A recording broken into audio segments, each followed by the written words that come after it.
Sebab tu belajar sunnah. Apa yang dalam Quran, apa yang sunnah. Ni ada puak-puak Ahbas ni. Ahbas ni satu puak yang dia berada di Lubnan. Sekarang mula disebarkan dalam jabatan-jabatan agama setengah negeri mula masuk. Dia simple aja. Siapa yang tak sama dengan dia Wahabi. Siapa Wahabi sesat. Itu yang tuan-tuan duk tengok hak duk berceramah menjerit-jerit di masjid-masjid tu anak-anak buah Abbas Abbas ni dihukum sesat dengan sepakat ulama antarabangsa semua sekali. Tak ada kecuali. Dia orang import orang mari.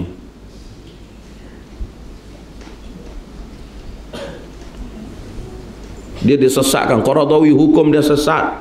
Universiti Azhar hukum dia sesat. Semua hukum dia sesat. Dia kira setelah orang mengucap 2 kalimah syahadah, dia mesti mengkafirkan Muhammad bin Abdul Wahab dan Ibn Taymiyah. Kalau tidak, tak sah. Macam mana orang yang mengucap sebelum Muhammad Abdul Wahab dan Ibn Taymiyah wujud? Di Malaysia kena tambah Mufti Perleh. Di antara bangsa sekarang dia kafirkan Qaradawi. Dan dikafir. Ini muncul dalam negara kita. Yang ni tak diambil tindakan, yang ni patut diambil tindakan. Bahkan yang ni pula sekarang ni menguasai beberapa pejabat agama, dan mereka pula dok buat seminar-seminar anti apa semua ni.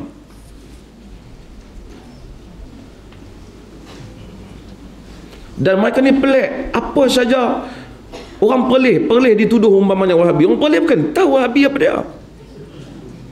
Tak tahu. Wahab kedai duk jual tu dia kenal. Puak-puak ni pelik.